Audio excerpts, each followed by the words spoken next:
Welcome to Behind the Biz, conversations with artists and entertainment. I'm your host, Megan Mason. Please subscribe here on YouTube and don't forget to follow us on Instagram. Now, on to the show.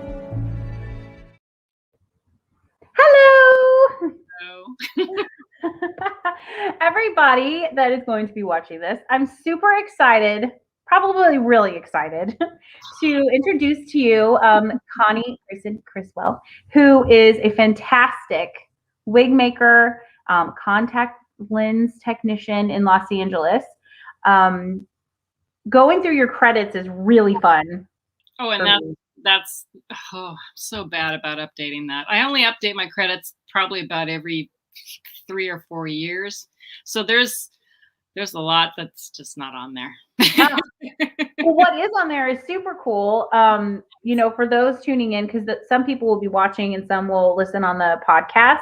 Right. So just to name off a few of your credits and not embarrass you at all, but they're awesome. She currently is a wig maker at Legacy Effects, which is an amazing studio in Los Angeles that pretty much has their hands in, I think, most of mainstream stuff that people don't even realize they're watching. Commercials and we do commercials, we do makeup, we do animatronics, we do puppets, we do suit work, we do 3D printing, we do digital design. I mean, it's a all-encompassing building of creativity. It is an awesome space. It's an incredible place to work, and I'm so honored, and it's such a pleasure to work there every day because I'm challenged every single day. And you got to keep those challenges going. It keeps you on your game. Right. And the deadlines. It just I get to the point. I'm at the point where I'm always nervous, but I always say that that's a good thing because that means I really care about what I'm doing. And this place has been the studio that has challenged me more than anything. I mean, we get some crazy things that come in there. And then we also get the most magnificent things that we're just like, oh my God, I'm pinching myself. I'm working on something cool, So I have so many different great opportunities, and it's such a wonderful scale of things to do. And then when I don't have work there, if it slows down, then my other job is as a on-set contact lens tech. Which you've done a lot of really great films doing that. So I kind of stopped now because I'm the supervisor at Legacy. So now I'm not really doing lenses unless I really need to. So I'm full-time there.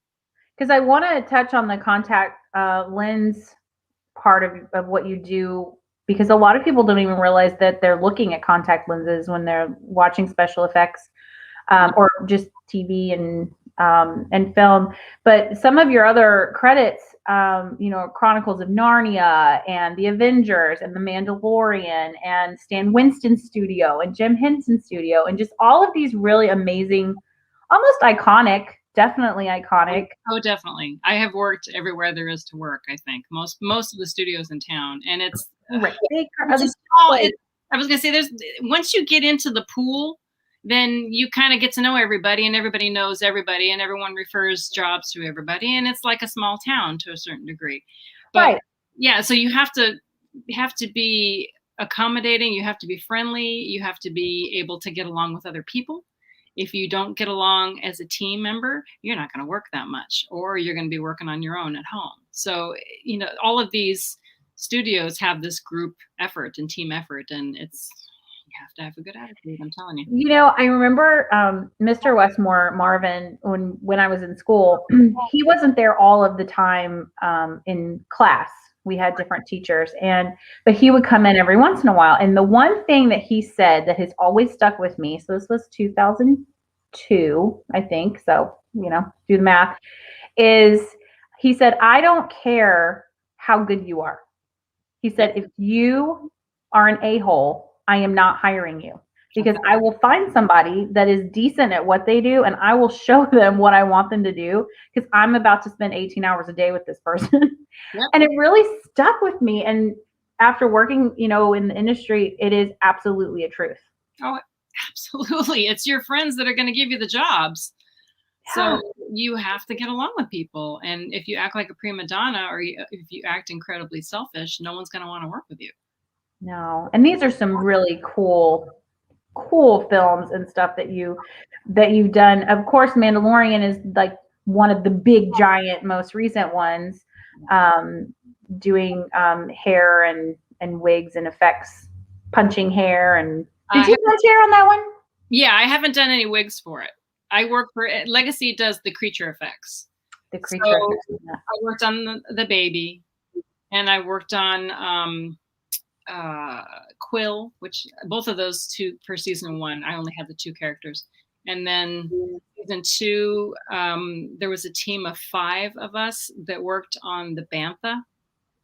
The big, the big hairy beast. We worked on that. And then I worked on, got a brain fog right now. My boss was this character, that the green character in the very first episode of season 2. He had the single eye. Oh yeah. Mm-hmm. Oh, Gor Koresh is his character's name. Yes. So I worked on Gor Koresh and the baby. Again, we have a few. We have baby, and you have walking baby, and you have different ones. And then what else did I work on? How was that, seeing the baby on your desk? So cute. I know. It's just that you almost cry. I mean, literally, when it lands on my desk every time and I have to touch it up, I almost have tears going down my face because it's so sweet. It really. The eyes are so big and like just. And then you can see all of the little hairs and stuff that are on the top, and that is. Oh my gosh! Part of your work. And it is. That's my work. I do all those little white hairs. And it's, I have to use magnifiers because the hair I'm using is so fine. And it's, and then, so I basically do like from the back of the head all the way up to the front and along the ears, and then also on the back of the ears, which I don't know if anyone really even sees it, but I do. And then I cut it down and then I curl it. So it has just a little bit of a bend. What hair are you using on that? I'm using mohair on that. Oh man. Yeah.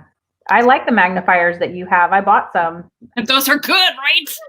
I was like, if she's doing this teeny tiny hair using these magnifiers, I need whatever that is for my own life and my students.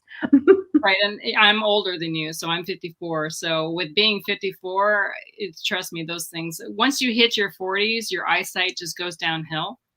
Oh, just wait. Just wait. Oh, wait. It's going to happen. It's already happening. Yeah, I was gonna say, you ask anyone, and I work for an eye doctor, and Dr. Sumner told me that when I turned 40, she's like, "Yep, it's going downhill." Sorry, it happens to everybody. So as you get older, you want to take the vitamin lutein. It'll help. Right? Noted. Lutein. So I want to back up a little bit because you were born in San Diego. Yeah, and raised. Fabulous in itself. When you're raised in a place like that, you think that everybody gets to be raised in a place, at least I always thought, like, oh, wow, I mean, it's not that big a deal. And then you leave it and then you realize, oh no, I really want to go back. I miss it, but I don't get to go home very often. So. Oh, man. It's, whenever you were in San Diego, I know you worked a bit there, but when you were, young Connie, little Connie, is this the path that you saw for yourself? Did you know this was an option, or what did you want to be when you grew up? I had so many different dreams. I wanted to, of course, when, Raiders of the Lost Ark came out, I wanted to be an Egyptologist and just study the tombs and go into the tombs and do that sort of thing. I thought I would probably have something to do with animals because I am such an animal person, or animal, fish, all types of creatures. I love them. And at one point when I was going through my wig making training at the Old Globe Theater, I had a part-time job at the San Diego Zoo. And my dad was a zookeeper back in the 60s. He is actually, I think he was like one of the original zookeepers.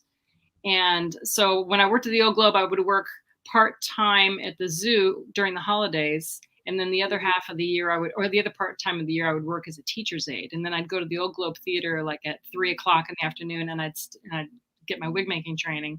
I'm kind of going ahead of myself here, aren't I?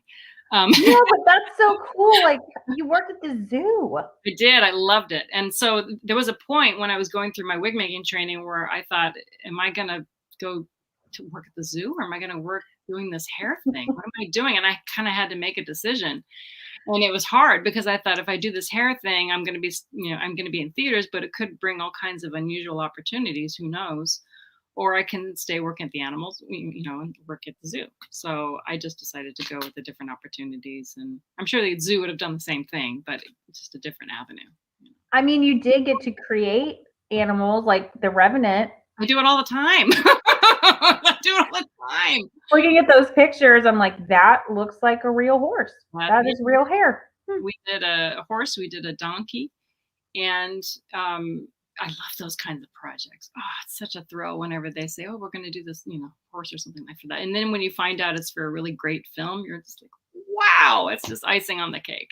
So when do you find out, like, I know we're jumping all over the place. That's fine, timeline wise. So for that project, that Appaloosa horse, that he climbs inside of, there's a really great picture. I think I shared it on Instagram. I'll share it again because it's really neat. But do you know that that's what you're making that for when you first get the project? Yeah.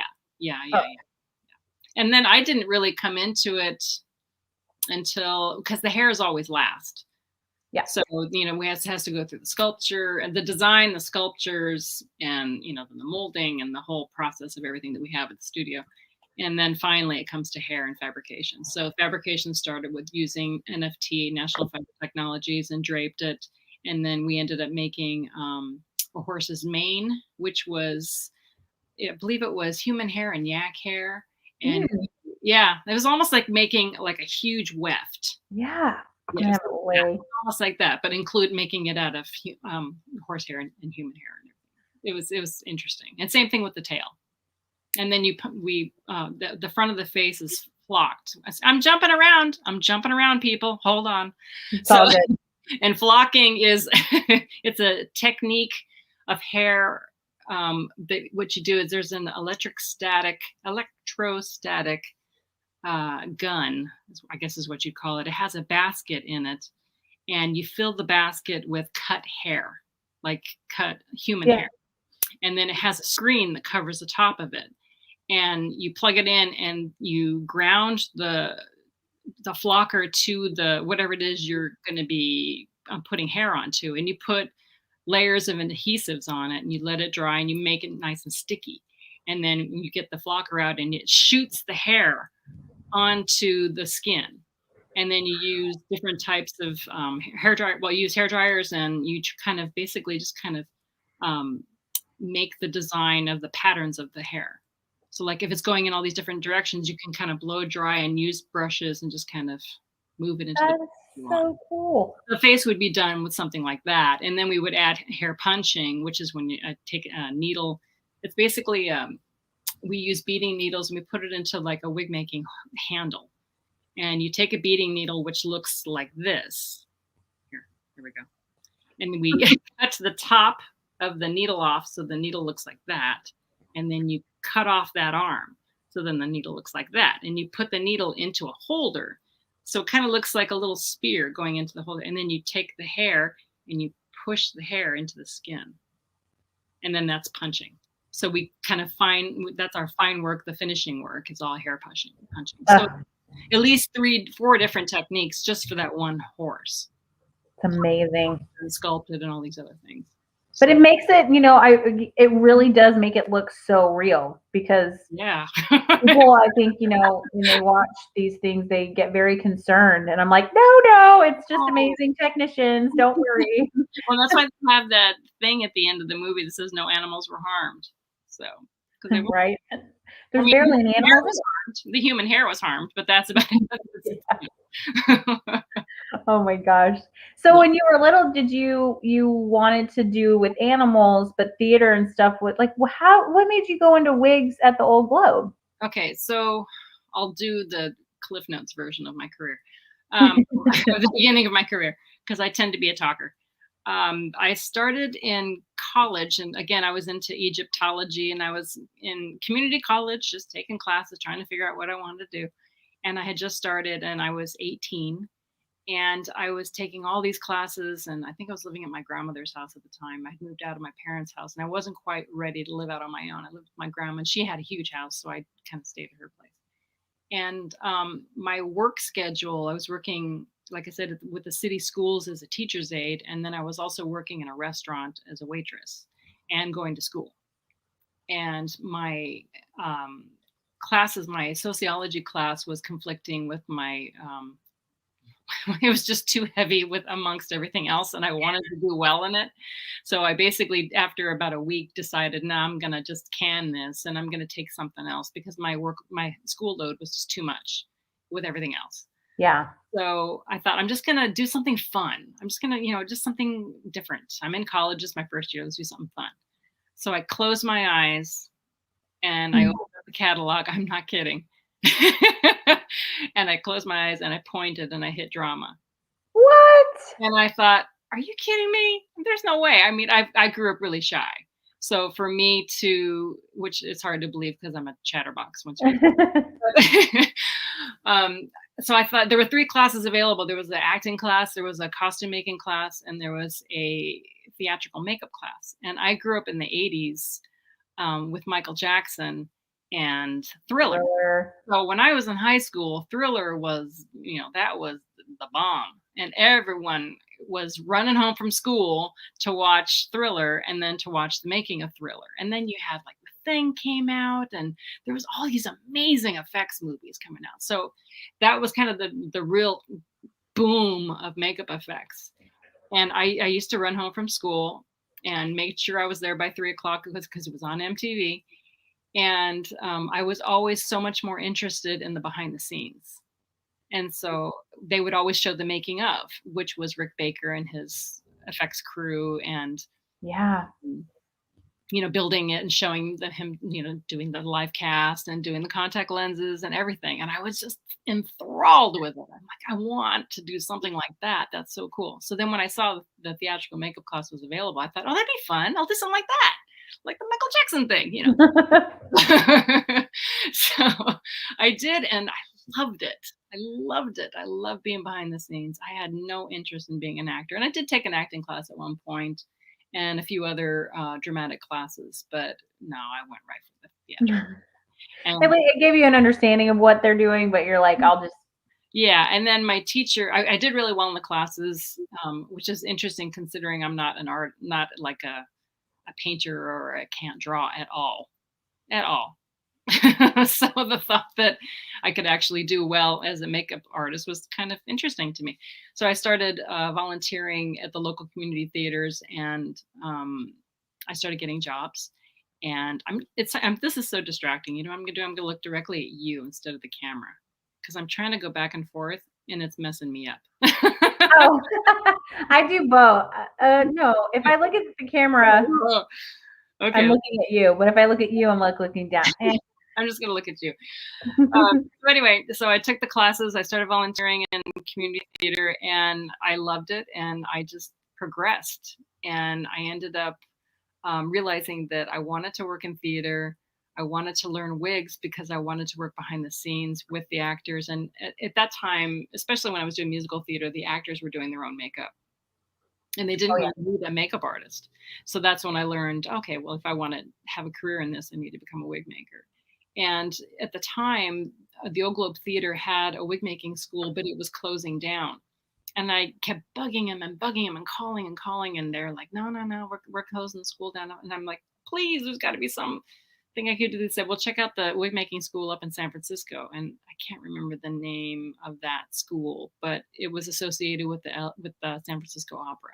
Okay. I took a road trip up to San Francisco, and I thought there's no way that I could make a living and go to the school and do all of this at the same time. I need to stay in San Diego. So I kept bugging the Old Globe until finally my eventual teacher said, okay, I'll teach you. I'll do whatever you want to do. So I had already learned just how to tie hair from the La Jolla Playhouse wig maker. I had gone there, ironically, on a tour when I was working with the city schools. And I saw this guy making wigs. And I said, that's what I want to do. And I asked him to teach me how to tie hair, and he did. And I went away to a camp, a dramatics camp that summer called Camp Ballet. And I was a camp counselor, and it was just a theater camp. And so I was like the makeup and hair person who helped provide all this stuff for the kids. And I just practiced tying all summer, making these crappy little mustaches and beards and eyebrows, and just for the kids, for to do these plays. And it was fun, and I got a little bit of training. And then I went back in the fall, and Frank hired me at the Old Globe. Well, I should say he brought me on as an intern. And so I was an intern for a few months, then got in as an apprentice. And then by that summer, the next year, I was working at the Old Globe. I had quit my job as a waitress. I quit my job at the city schools, and I was working full time at the Old Globe Theater. And That's so fun. Yeah, and then I did all the theater in San Diego. I did La Jolla Playhouse, the Opera, the San Diego Rep, Lamb's Players. I did all kinds of it. And then I just wanted to get out of San Diego because I had never really gone anywhere. And I've always been a travel lover. So I took a job in Boston at the Huntington Theater. And I worked there and at the Boston Ballet and at the American Repertory Theater for about 6 months. And I could not take the cold. I was just about to ask you about that weather going from San Diego to Boston. So bone chilling because the cold, the snow comes right off the ocean, or the cold air comes off the ocean, I should say. So it just goes right into your soul. And I just wanted to die. I was like, get me out of this miserable, snow-filled, awful place. I hate it. I don't know how people live here. San Diego, I'm such a baby. You're like, I need the perfect, because California has the perfect weather. So you're like, I need that. Right. We're 76 degrees. Come on, Wear a sweater at night. But you went overseas to study. I was reading you won a Guthrie Award. Tyrone Guthrie. I went to Canada. Yeah. So basically I did 4 years in San Diego and in Boston. And then I was working, I had gone back to the Globe after leaving Boston that summer. And I met this costume designer from New York City, and he had just returned from Stratford, Ontario. And he was telling us about this incredible theater at the Stratford Shakespeare Festival. And in Canada, I believe the theater there is government funded. So instead of it being nonprofit, so they have more money to put into their costumes and into the sets. And, nice. So yeah, so needless to say, their wigs were gorgeous, and they all were practically film quality. And I remember saying to him, I really want to try and get a job at this place. So he said, well, send your resume and send a portfolio or some pictures and see what happens. And I did. And unbeknownst to me, he had been very good friends with the wig master up there. And he got me the job. See.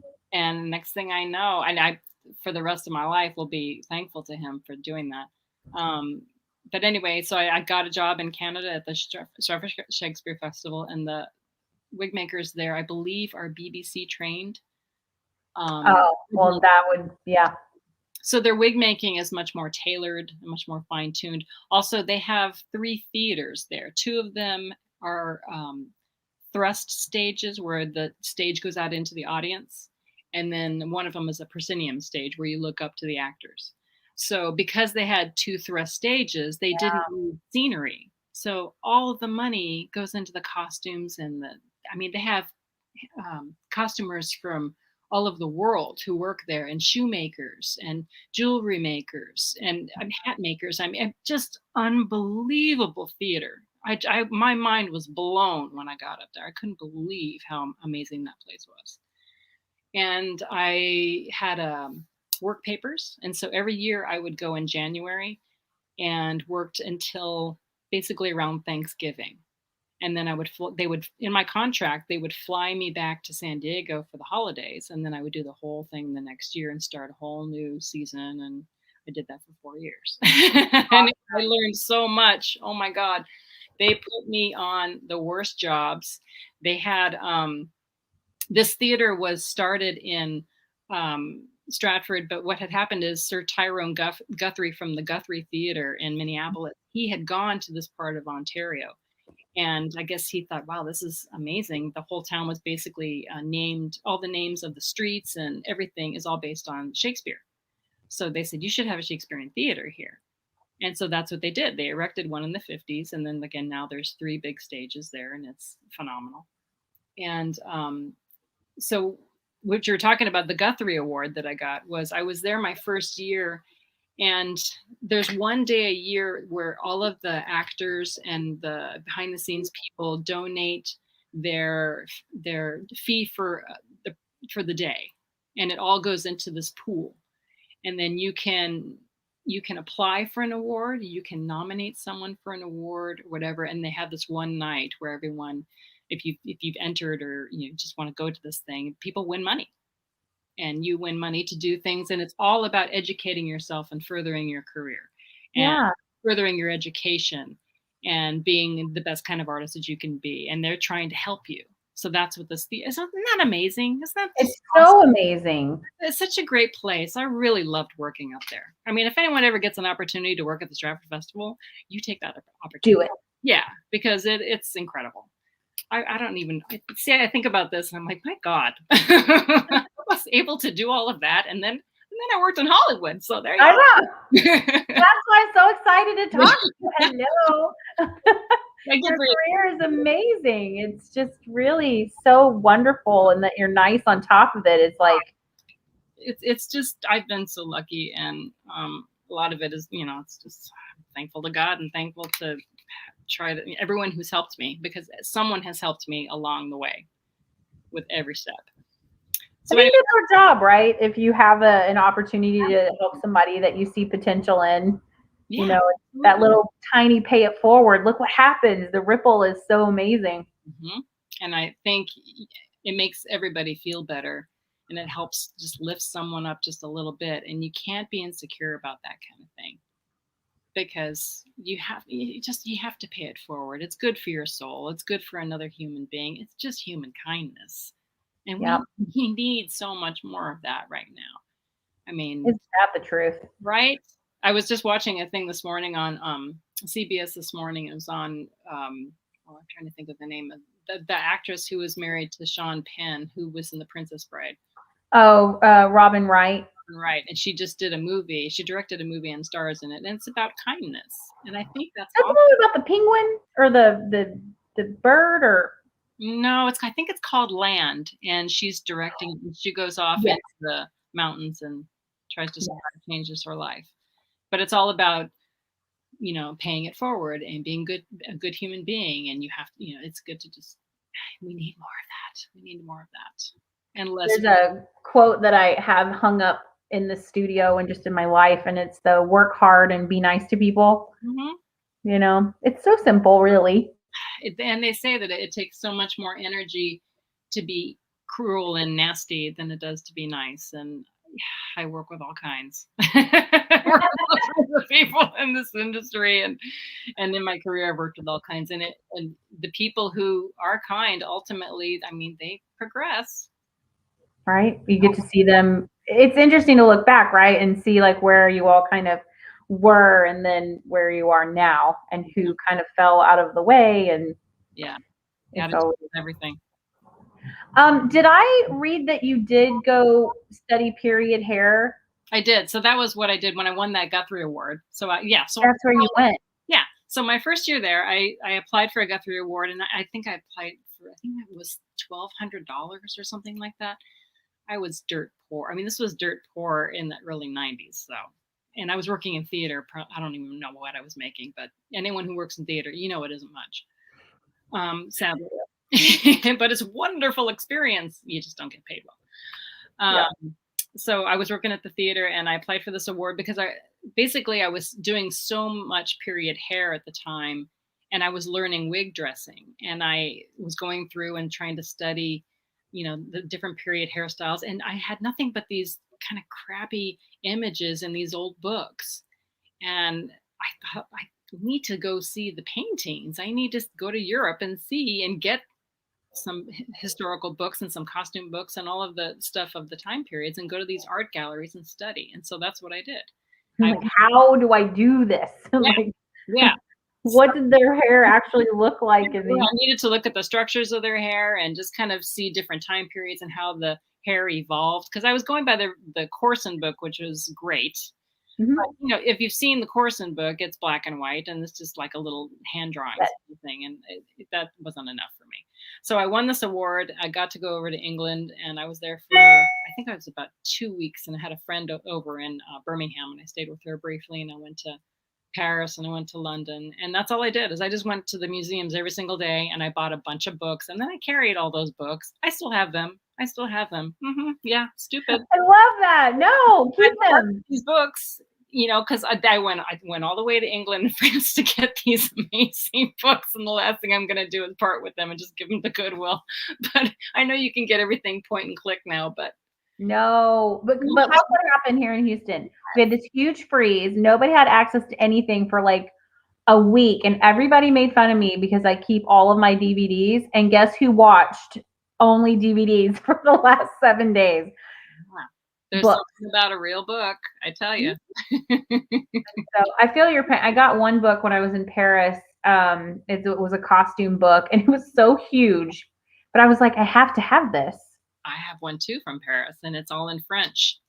Yep, mine too. Does it have Marie Antoinette on the front? No, it's a costume book about one of the theaters there, the Comédie Française. Oh. And yeah, it's so heavy. And my friend was like, "You're not bringing that back." I was like, "I'm bringing this back. I'm going to pay for it probably, but I'm bringing it back." Oh my God, I did the same thing. And you know what? When I was also, I took advantage of just being young and stupid at the time, basically. But I just took advantage of the fact of where I was working at the time when I was in Paris, and I went to the Paris Opera House and I knocked on the door, and there was nothing happening at the time. It was probably like 2 or 3 or 4 in the afternoon. And I didn't speak any French at all. And I managed to get the security guard. See, being a girl, use your assets. You got to use those assets when you need them. So use your assets. And the security guard got me down into the wig room. The wig makers were there, and they're looking at me like, who is this person? What is she doing? Why is she here? And I managed to meet the wig makers at the Paris Opera House while I was on that trip, and somehow got it explained who I was, where I was from, and that I just wanted to meet them and see their work. And they were so sweet to me. I don't even know who they were. To this day, I have no idea who they were, but they were really nice to me. I bet we could find out now with the internet and look and see like who was working there during those years. I bet you. Oh, there's that internet thing. Sure, let's try that. Can look up on the Google. Exactly. So anyway, I was in Stratford for 4 years, and then after 8 years of doing theater, I had had enough. And what I had enough of was the work schedule. The 7 days a week, 6 days a week, Mondays off, was just, I had missed so many family events and birthdays and just having a normal life. And getting off work at 11:30, 12 o'clock at night after, setting the wigs and leaving and cleaning them. And, yeah, you don't go to bed until 2 a.m. because you're so wound up when you get home. You just want to go to a pub, or you want to hang out with your friends for a little bit and then, or go home and watch TV. So I can't take that schedule. It was too much for me. So at that point, I felt like I had had enough confidence, or at least enough to get started in Hollywood, because I didn't want to go to Hollywood without really understanding wigs. Yeah. And that's the one thing is the Stratford Festival, because they started in the 50s, they had a wall with these large drawers just full of wigs. And it was amazing. And I was working on wigs that some of them were, I don't know, at least 20 years old, 30 years old. And they repurposed their wigs. And then they also built new wigs. So that was the best education I could have had, because some of these wigs were just falling apart and I had to make them look good. So that was, I got all the crap work because I was the new kid on the block and I was the American, I don't know if it was so much that I was the American. It was just, I was the new kid on the block. Little do you know at the time that that kind of having to be scrappy and crafty will serve you so well. Well, it was the best thing that they could have ever done for me. And they were such great wig makers there, and they taught me how to tear apart wigs. and not be afraid of it, and take, like I said, take the oldest, nastiest thing and make it into something beautiful. And I use those techniques every single day. Isn't that crazy? Yeah, I mean, those, it's a priceless education. To me, that was me going to college, because I never finished college. So to me, going to Canada for 4 years and learning how to tear apart wigs and learning how to dress wigs and learning how to run shows and work with actors and know what to say, what not to say, how to stand back, let the actor have their moment, all of that sort of thing. That was my education. And then by the time I came to Hollywood, it was no brainers. And also growing up with my father being a commander of the bomb squad and coming from like a police family and nurses and teachers in my family, I'm not fazed by actors. And I know people are, and they get really nervous and giddy, and they just get all weird. Stop. Come on. Just normal people. Stop. Blow their nose. They sleep. They watch TV. They have, they're just normal people, everybody. And I'm always surprised that people get so freaked out over actors. I just don't understand that, when you, like I said, because I came from people who actually saved lives for a living. And, my dad would, he would have to de-arm bombs, and my stepmother was a marshal, and she would, escort prisoners on a Good Lord.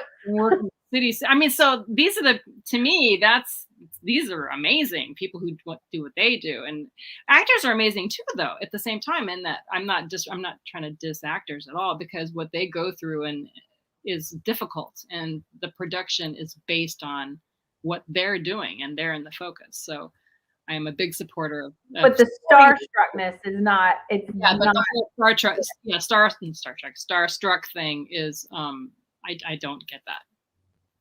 And a lot of people have said, like, well, what are people like? What's Johnny Depp like? And and I'm like, just regular guy going to work. He just shows up in a limo.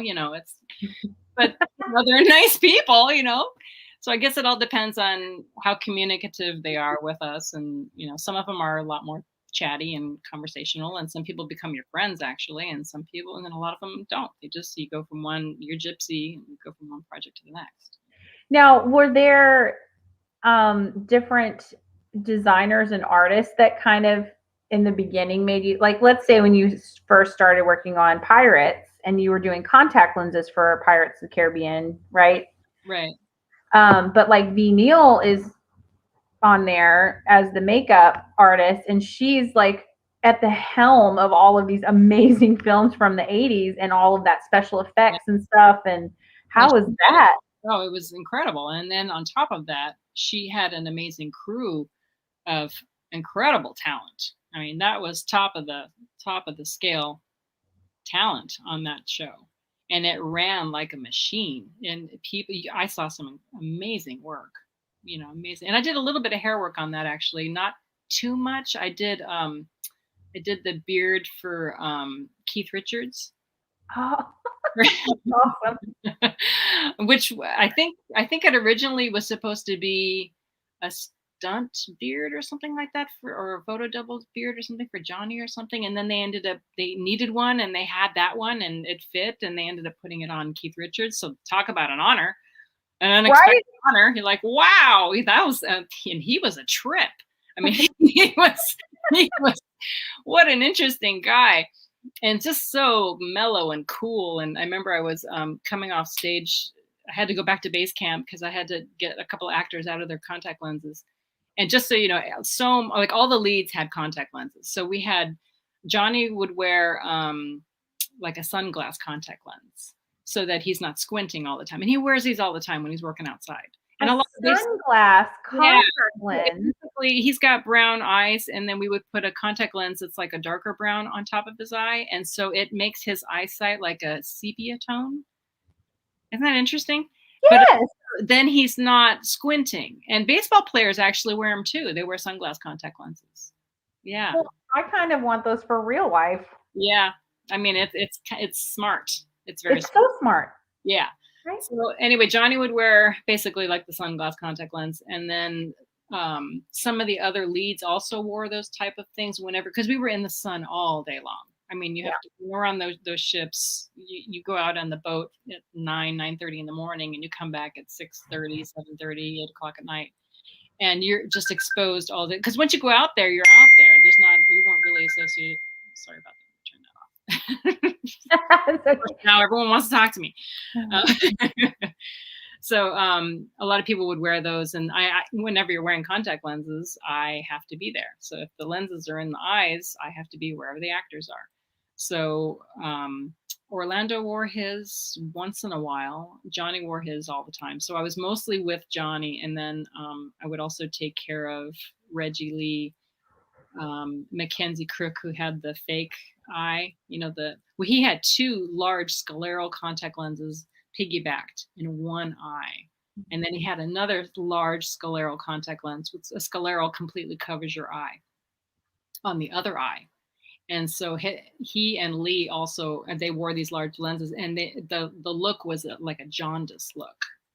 So, and then Jeffrey Rush had the same thing, like a jaundice and then veiny eyes. So if you look at the film again, if you look at it again and they show close-ups of the actor, take a look at their eyes, because they're meant to look kind of yellowy. And and they do. Yeah, that's contact lenses.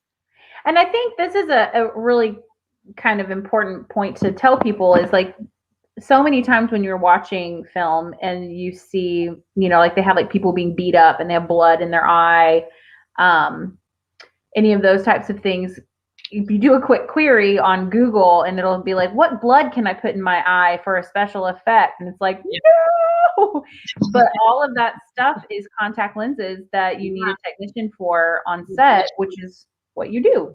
Yeah, you can get bloodshot contact lenses. And there was a time period from, I'm trying to think of when I started doing lenses in 2002 or 2001, right around there. And oh gosh, it's 2020. Oh my gosh, I've been doing it 20 years. Wow, time flies. There was a time there when I was working half the year doing hair for all the, you know, like running all around from one studio to the next or working at home. And then the other part of the year, it seemed like I was on set doing contact lenses. So like my first film was where I was a full-time contact lens tech was Memoirs of a Geisha. Oh, right. I know. That movie is so beautiful. I just watched it last night. I hadn't seen it in years. Every frame is like a painting. You're absolutely right. And Rob Marshall was an amazing director. And I got to work with the lead actress, Z Zhang. She's so beautiful. Oh, she's luminously beautiful, and lovely. Just a lovely girl. In the beginning of that movie, she could barely speak English, and by the end of the movie, she was very verbal. Very interesting. Yeah, she was her English was great, considering where she started. Most of the actors on that show didn't speak English. Oh, interesting. But the one thing that I had noticed last night is there was one character, she almost sounds a little bit drunk. And it's because of the language barrier, and that she was Japanese and she's never spoke, you know, she's learning her lines for the movie. So she doesn't really know how to pronounce them exactly. Unless the cadence isn't there. Exactly. So I started off doing some lenses for a while, and then hair. And then eventually I got hired at Legacy in 2011. And this will be my 10 years at Halloween this year. At Halloween? Yeah. Halloween, yeah. Oh, that's so fun. I'll have to send you some black roses for. Yes, thank you. I would love that for your anniversary. Do you remember what your first feature film was doing wigs, like, and that feeling? Do you ever kind of think about that? Well, the first movie I ever did hair work for was Congo. So, Congo? Yeah, that was my first my first job in Hollywood. That was scary. Well, let me tell a story on that. I was in Canada, and I knew that I was going to leave. And I think it was like the fall of Canada that year of 1993. And I moved to Los Angeles in 1994, right when the earthquake hit, the big earthquake. Yeah. So a few months ahead of time, in the fall of 93, I just started sending resumes out. Because I thought, well, I'm going to move there in January. You know, at the time, you could get a makeup effects book that in the back of the books, you would, or sometimes even in Fangoria and some of these magazines, I think it was Fangoria, you could get addresses to makeup effects studios. And pre-internet, of course, the internet wasn't around yet because this was 1994. So I had some makeup magazine or book or something, and I found all these addresses, and I just started sending resumes out. And just getting some kind of a conversation like, hey, hello, I'm moving to town. I'm a wig maker, you know. I'm coming. Job, you know. So I started doing that, and then I got a call from Stuart Artingstall in December, and he did the Dracula wig. Yeah, the Gary Oldman Dracula wig. Oh yeah, the one that's in the Smithsonian. Mm-hmm. So he calls me. Talk about, I mean, losing. I would have freaked out. I was basically kind of like losing my mind. Oh my God, Stuart Artingstall just called me, and he said, I have possibly some work in January. When are you going to move here? And I said, yeah, I'm moving in beginning of January, and I'll be there, and I can work for you if you need some help. I said, but I had promised to do a couple of days at the LA Opera. So I moved to LA. I did a couple of days at the LA Opera, and then the earthquake hit. The big Northridge earthquake. And I was in San Diego. I remember it was Martin Luther King Day, and everyone's calling me saying, "Are you okay? Are you okay?" And I said, "I'm in San Diego, actually. I'm okay." Oh my gosh. I had to go back, and the freeways were a disaster. And I went to my apartment. All my food was thrown onto the floor, and everything was just thrown into the middle of the room. It was a nightmare. Anyway, so I started on Congo, and a few weeks later, and then 2 months later, we started making these gorillas. And 2 months later, Stan Winston, who gave me my job, won the Oscar for Jurassic Park. No. Guess what? We watched this weekend. 4. So that means, I was working at a really great shop, and when I walked in there, I couldn't believe it. I mean, I knew who Stan Winston was, but I didn't really understand the scope of Stan Winston. I mean, because I was a big Rick Baker fan, so I didn't understand really who Stan was until, of course, I started working for him, and I'm like, oh, so you did the dinosaurs? Oh, you did. I was there when I Interview with a Vampire. Oh, that's what I was just about to ask you about. I go to the screening of that, and my current bosses worked on that, and so it was amazing. In that movie, the veining that they do on them is so so delicate and contact lenses too. That's the first time I ever met a contact lens technician. Her name was Joanna. That's really cool, because those contacts in Interview the Vampire, I mean, now they're so replicated. I mean, even when you buy them, you can buy like a Lestat eye or a Louis, because the way that they were painted was so beautiful. Yeah, and we'll talk about a field that is incredible, and there's very few people who do it, and those who do it are phenomenal artists. And the reason I know this is because one of my very best friends, Christina Patterson, she's like the top contact lens painter in the world. If you can imagine something that looks really cool and amazing on film that's a contact lens, she's done it. Most likely she's done it. And she there's a painting right behind me. Hold on. Of hers that you can see the detail. Look at this. Whoa. The mer people. Oh my God, I'm all crooked. I look like I'm drunk. Hold on. It's like mermaids and mermen and yeah. This is her work. Whoa. The amount of tedious work and this is just what she does for fun. Isn't that amazing? Yeah. That's a lot of detail. Yeah, she knows I like mermaids and lighthouses and all that. Wow. She's a phenomenal artist. Let me put this back on the wall. Yeah, the whole contact lens world is so fascinating. Because like if you have to have the contact lenses for, let's say Johnny Depp, which I don't know if he has wears glasses and has a prescription. Yeah. So then you have a specialty lens that also has a prescription in it? Yes.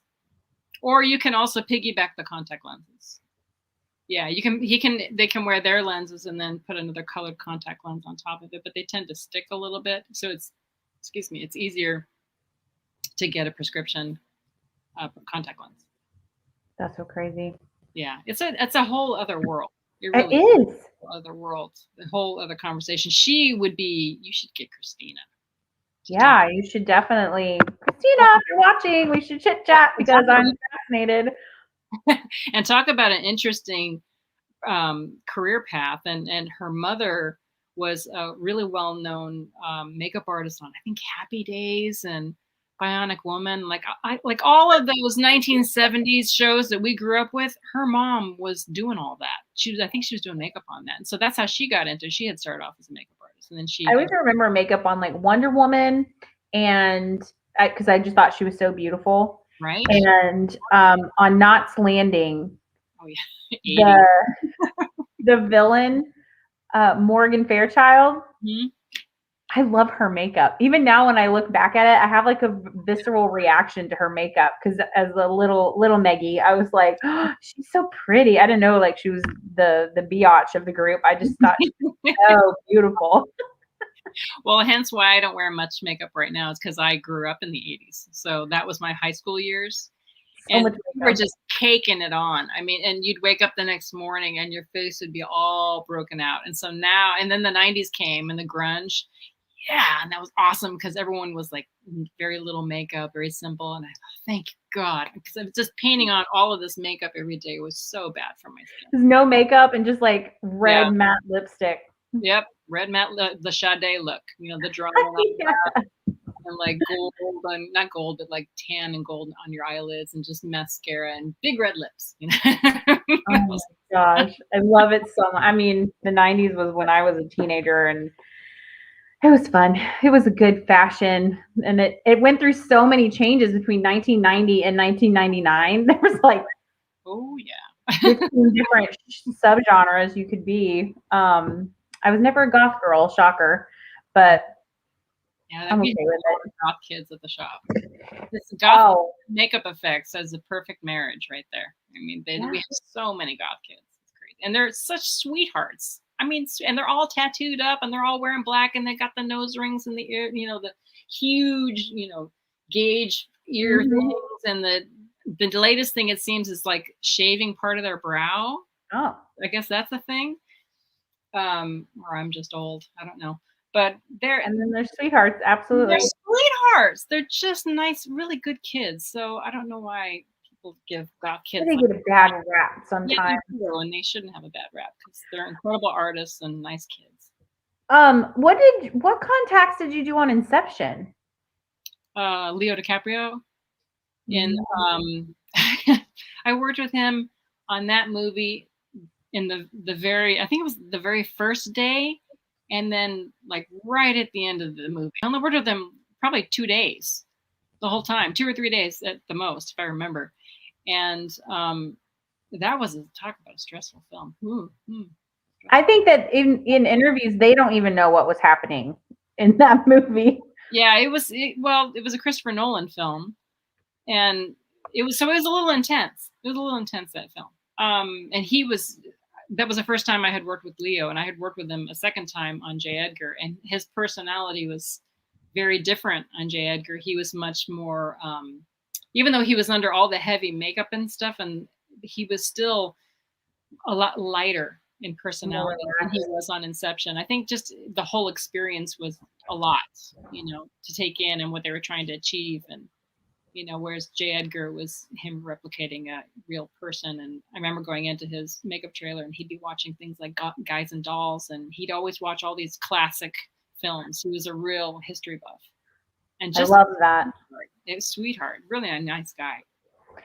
Is there a period that you love more to work on? I mean, I know a lot of the stuff that you work on tends to be, it's just kind of all over the place, really. But if you could pick, like they were going to do a film or a play, what is a period that you are like, yes?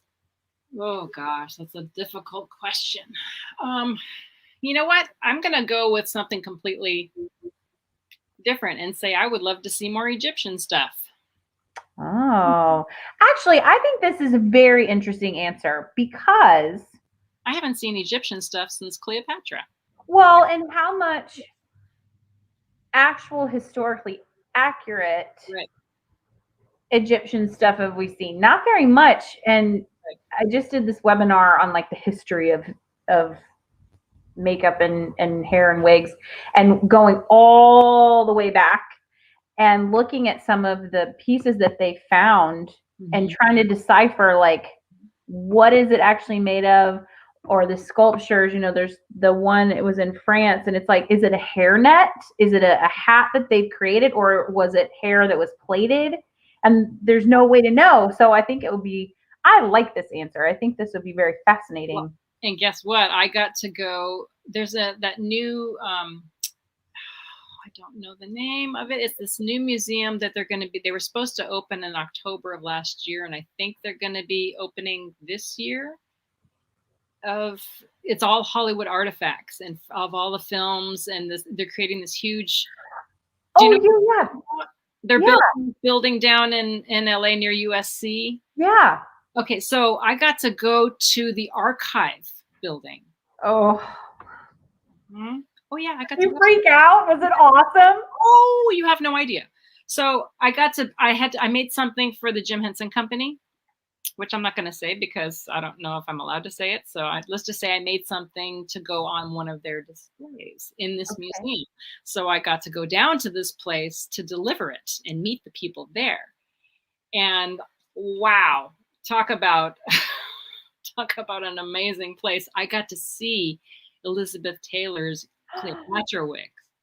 Oh yeah, so they're basically, this museum is all Hollywood artifacts for all these years of history of film and oh my god, television. I think it's all film. I think Tom Hanks is behind that museum.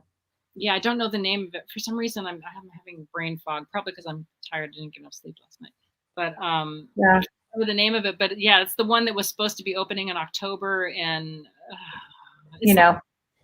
I just can't think of the name of it. But anyway, that museum, it was amazing. And it was literally these huge, how do I explain this?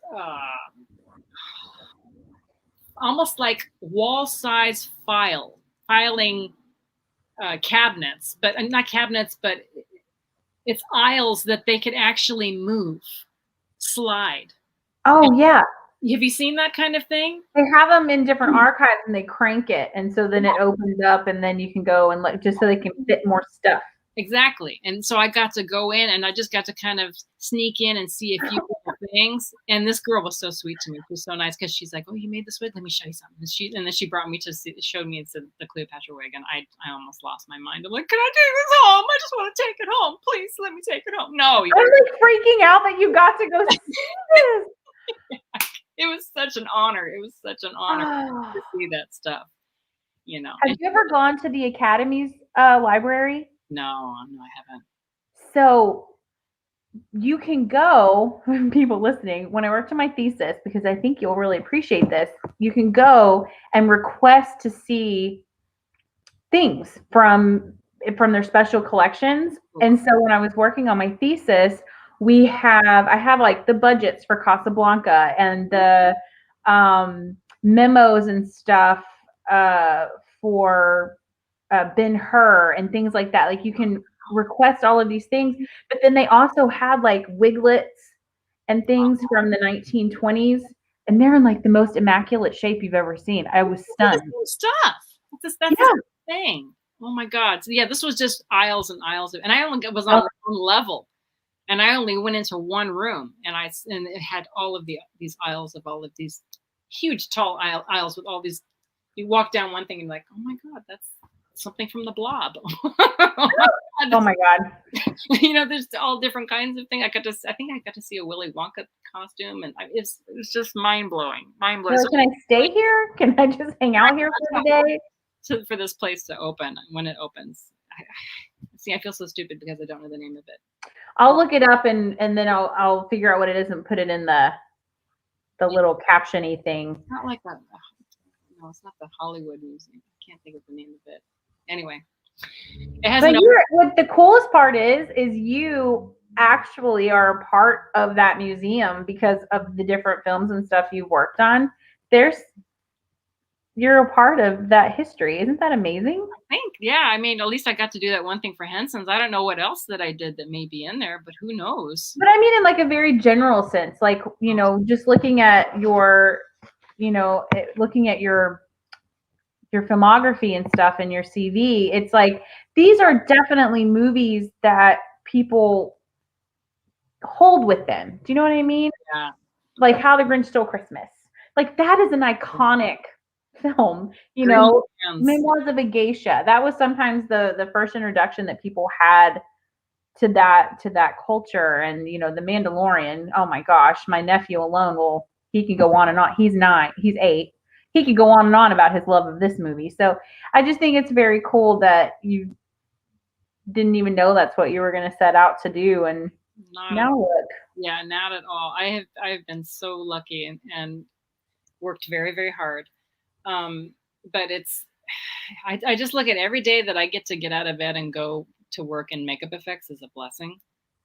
That is really is. I love my job. I love the people I work for. I love all the projects, most of the projects. Some of them make me cry. But I think that's with everybody. Some of these jobs you're just so afraid of. But I was talking to a friend of mine the other day, and I had this very important thing I had to work on last week, which shall not be named. And my boss was saying to me, "Oh, it's going to look great, Connie. It's going to look great." And my husband calling, husband, future ex-husband. And he says, you're going to do a great job. And I just like, I'm nervous.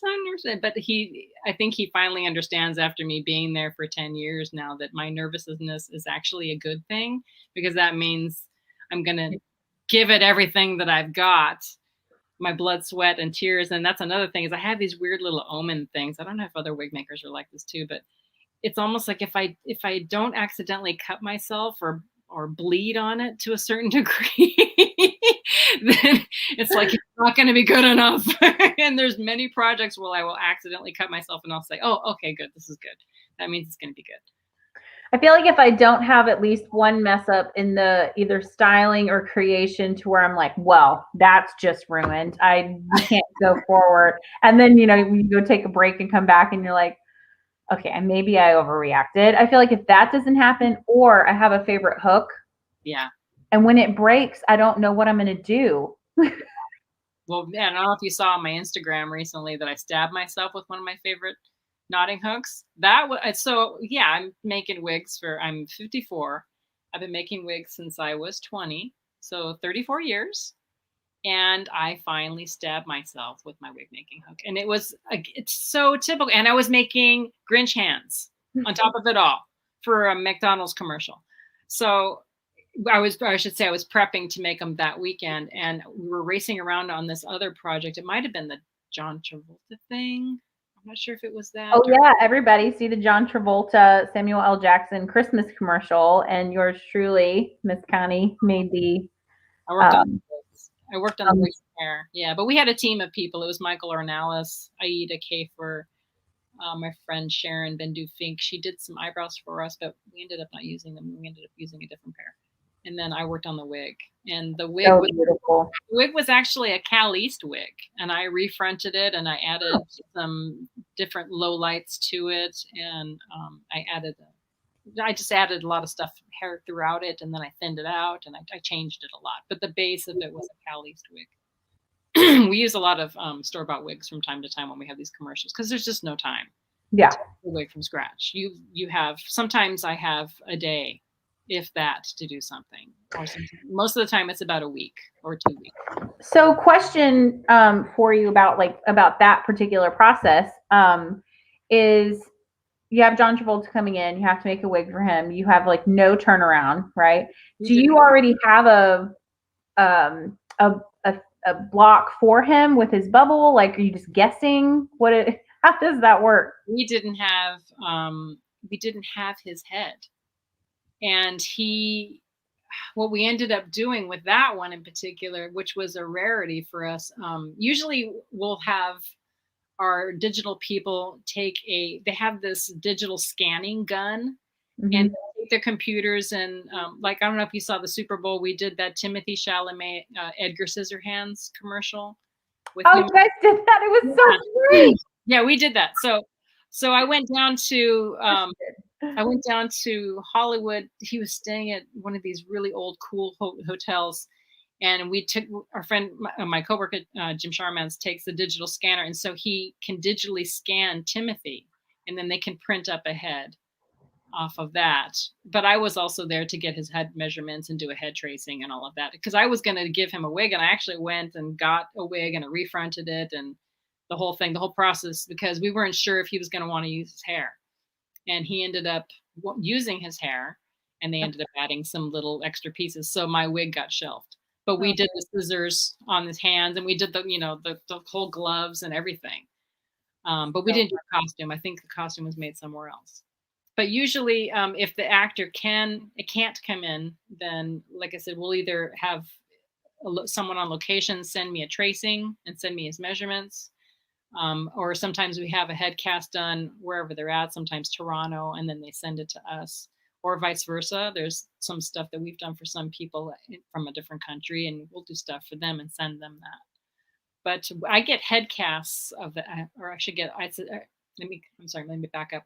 I get a head form made out of foam, a harder foam, and I get the actual head of the actor, meaning the head cast of the actor. So I get to work. It's about as perfect as you're gonna get it. You know what I mean? I don't really have to use canvas wig blocks or old-fashioned wooden wig blocks anymore. That's amazing. Yeah, so that's why everything fits. It fits beautifully. There's no woodiness. Yeah, it's not like in theater where you have to have multiple fittings and have the actor come out, because there's no time. So, most of the time we do these commercials, and like with the John Travolta thing. So let me back up. So with the John Travolta thing, we didn't have access to him. And so we ended up contacting another effects studio who had his head cast from Hairspray. And wow. Yeah, our friend Tony Gardner. So we contacted them. They sent us the mold. We ran a mold and ran a head form for me. So we ended up having his head forms, even though they were a little older. It didn't matter. I still had his head size, and we fit the wigs off of that. And then it's all a wing and a prayer, and you're like, okay, it's time to shoot. I hope it fits, Oh, it looks so beautiful. It's amazing. And that's the thing, is we don't always, usually it's a one-time deal, one-shot deal, where we get that one time, and then we just have to send it. So we're praying that, one, it fits, and then two, that the makeup, that the hair person or the makeup artist, whatever, puts it on properly and doesn't ruin it. Because that's another thing that I've seen in my career is, excuse me, there was one, I'm not going to say which film it is, but there was one lead actress with a wig, who the makeup artist, or I should say her hairdresser, always put the wig up crooked. Oh no. And the actress came to us one time and said, why doesn't this wig fit? I don't understand why this wig's not fitting. And she had her head cast right there. That's as accurate as you're going to get. And a friend of mine, like the hairdresser had gone away, excuse me, and someone from our company met with the actress and shifted it. And then it fit like a glove. She's like, oh, there it is. And like, uh-huh. So sometimes we have to deal with that sort of thing. Or I've seen union hair people take a hot Marcel iron to the front edge of a lace wig and say that, oh, this is how I get the wig lace to lay flat, as I take a hot iron across it. Excuse me. And I went back to the studio and I told my boss, and I said, we might want to make a second wig. You're like, just maybe. This hair person, who is this actor's hair person, is taking a hot Marcel iron, and he knew exactly what that was because he was a makeup guy. And I said, putting it in the oven and putting it. So one, not only can it potentially burn the front lace and burn the hairline off, but it can also discolor the lace. Yeah. And apparently this was an old Hollywood trick that this makeup hair person was doing. You're like, no. And yeah, so all I can do is build the wig and send it off and pray to God that it's in good hands. And I would say 99% of the time, or 95 to 99% of the time it is, because they do train the union hair people, and the union's pretty great when it comes to that. They have classes all the time. But thank God. But that kind of stuff happens too. And then they'll blame the wig maker. They'll say, oh, this is not right. And they'll send it back to me. And I'm like, you ruined it. You're like, well, of course, now it's not right. Yeah, this one actor on this one famous movie, which shall remain nameless, had a complete meltdown and started throwing fronted makeup chairs in this makeup trailer, and took his wig and ripped it in half and tore his makeup off. And the makeup, one of my friends had to repair that wig and had to be up all night so it could work the next day. And oh yeah, you get all kinds of weird stories of bad behavior. Oh man, taking their costumes and tearing them apart and eating in them, and you're just right. You're like, come on, guys. Do you know how much that wig is? I don't know if you remember in theater. I witnessed this a lot. Actors would sometimes just rip off their hair, their wig, and just throw it on the floor. And I found wigs like in shoes, and I'm looking all around the dressing room saying, where's the wig? And can't find it. And it's rolled up in a ball and part of their costume. And it's just, you're like, okay, someone actually made that wig and spent hours spending probably 40 hours making that wig, or however many hours, sometimes a month making a wig. And you're rolling it up like a ball. And that may be between a, $4,000 to $20,000 to $30,000 or whatever $1,000 wig, and treat it with a little bit more respect. Oh yeah, we were very lucky on CAW. Our bosses and upper management were very supportive of wardrobe department, and our wardrobe supervisors were amazing. And so we touched the wigs the most of the time. Like we were like, your fingers are don't touch, never. Like we will handle it, just don't, because they would just get their fingers up in there and like trying to do stuff. And the performers, I would say 99% of the time were respectful of that. And if there was that 1%, I think we just put the fear of God in them. Well, you have to educate them because they don't know, especially performers, they don't know what things cost. They're like, what? And so they were great. They dropped their wig off, and put it on, like a little turtle and all of this stuff. But there was definitely occasions where we would find a wig on the floor, and I was like, because they're like $10,000 on that show and fully custom made, and you're just like, what are you doing? Mustaches under someone's shoe. You're like, it's okay. It only took me 2.5, 3 hours to make that. I'll stay tonight and make another one. Thank you. That's fine. That's awesome. Thank you for giving me that extra work. Oh my gosh.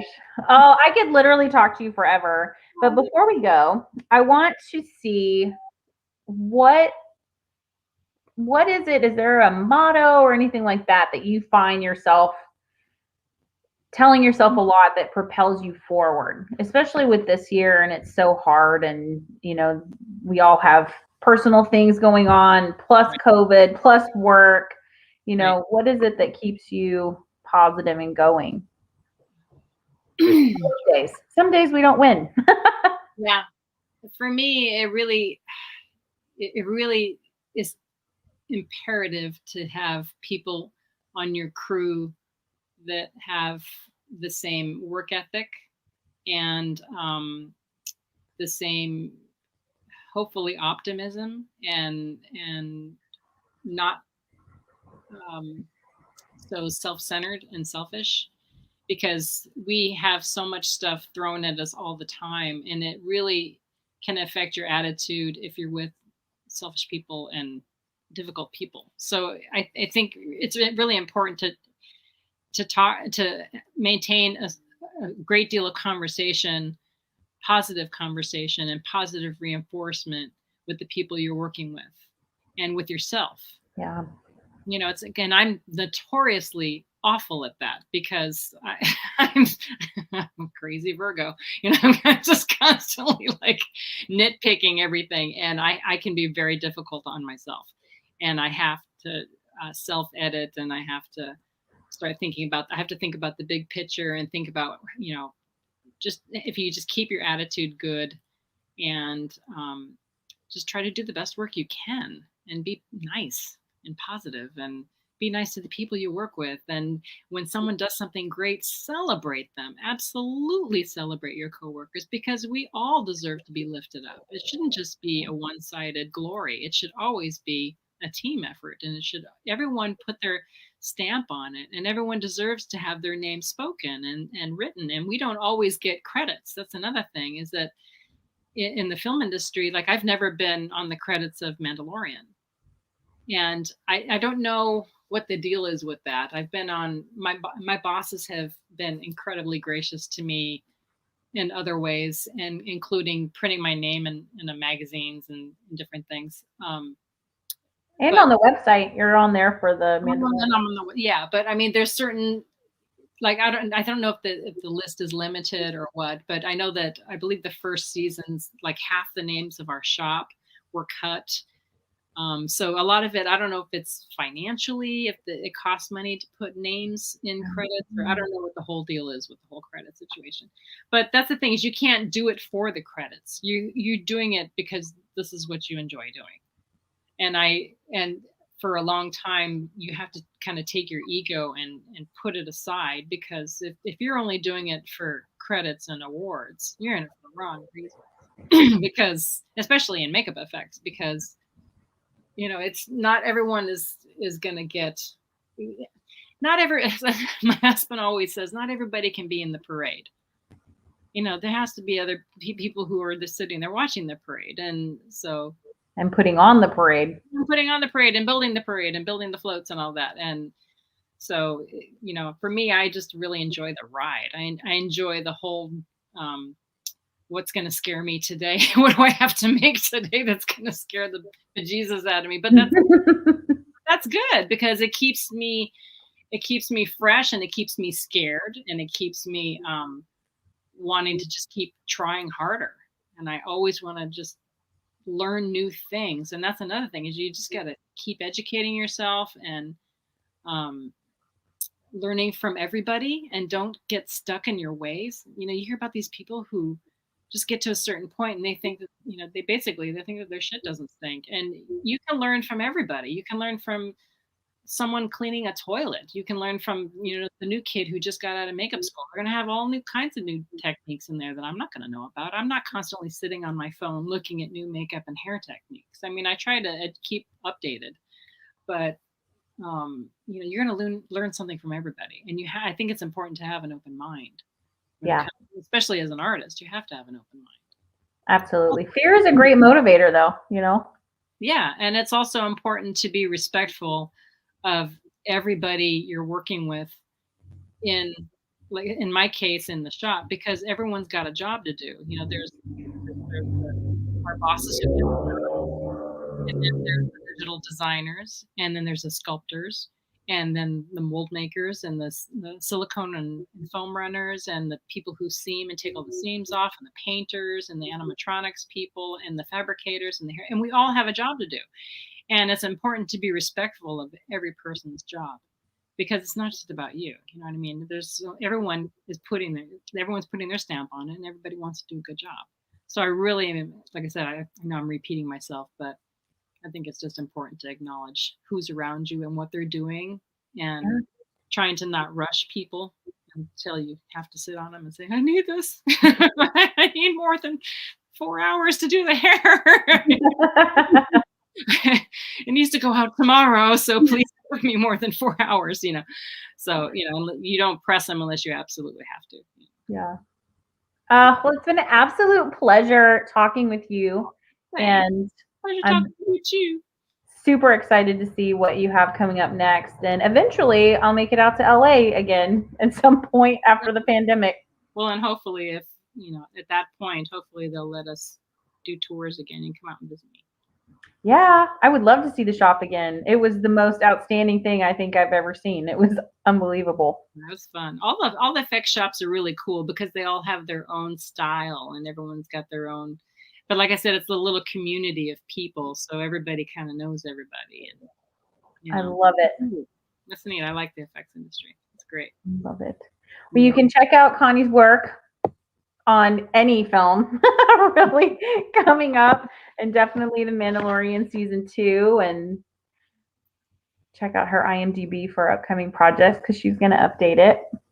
Sure I am. Oh my gosh.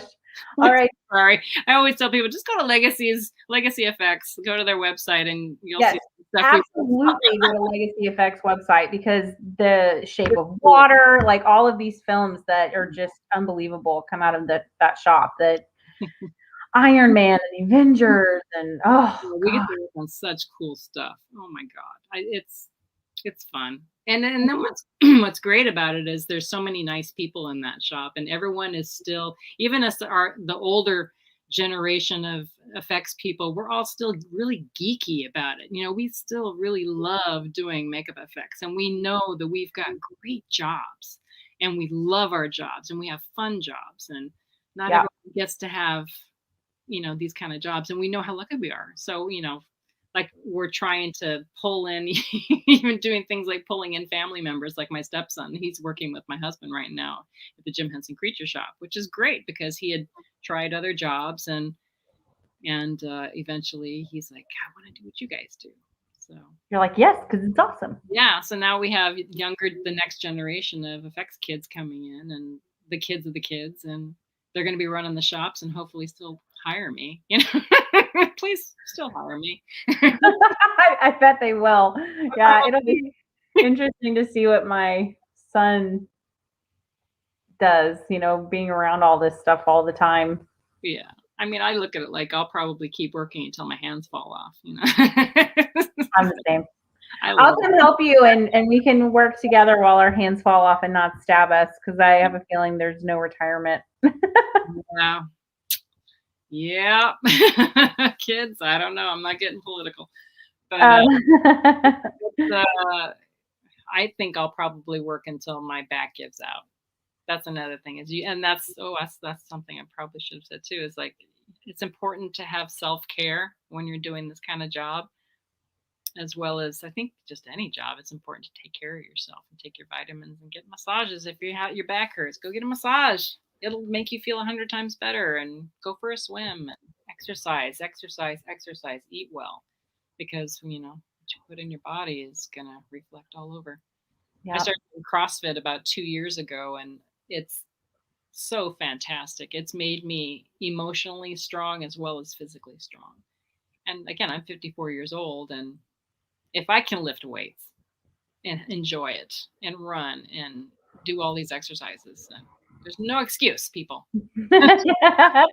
Get out there and be healthy, because you'll last longer and you won't be in the hospital. And right. They say as you get older, you want to be healthier, and they say you don't want to look like this, which is, for people who are listening, it's my fist. You want to look more like your finger. You want to be thin, because then you have less problems health-wise.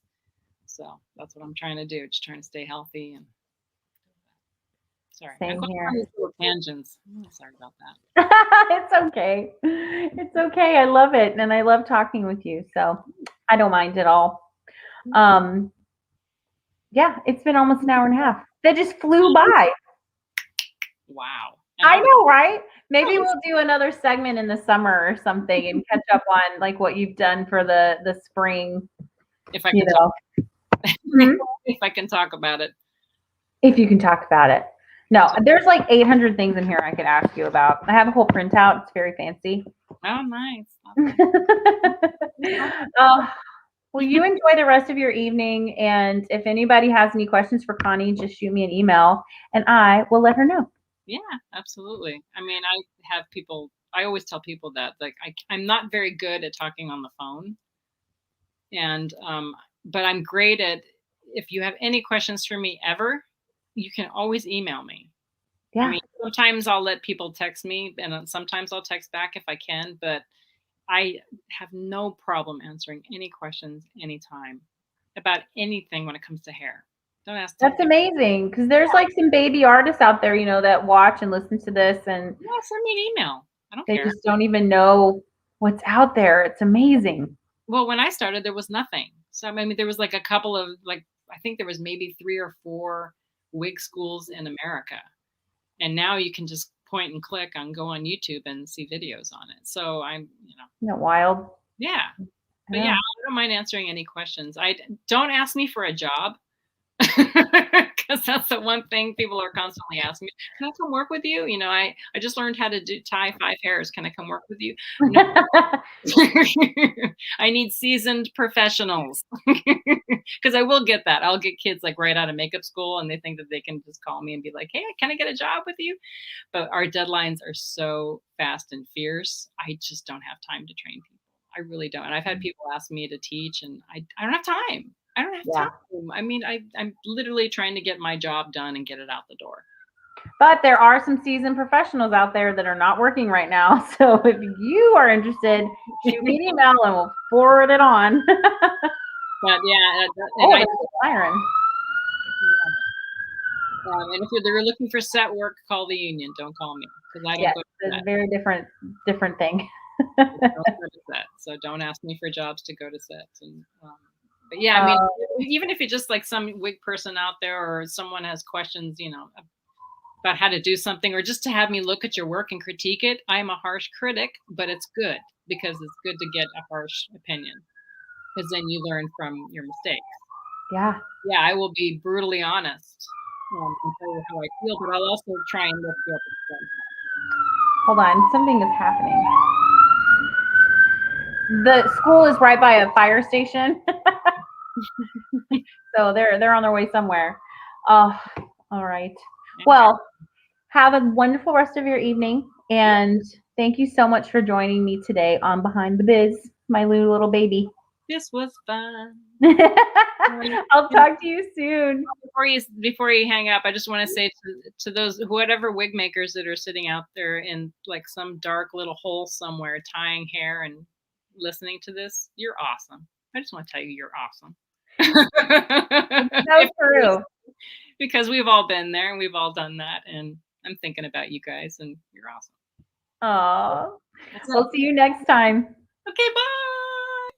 We'll see you. Thank you for joining us today on Behind the Biz, Conversations with Artists in Entertainment. You can also check out this episode on Apple Podcasts, Spotify, and Google Podcasts. See you next time.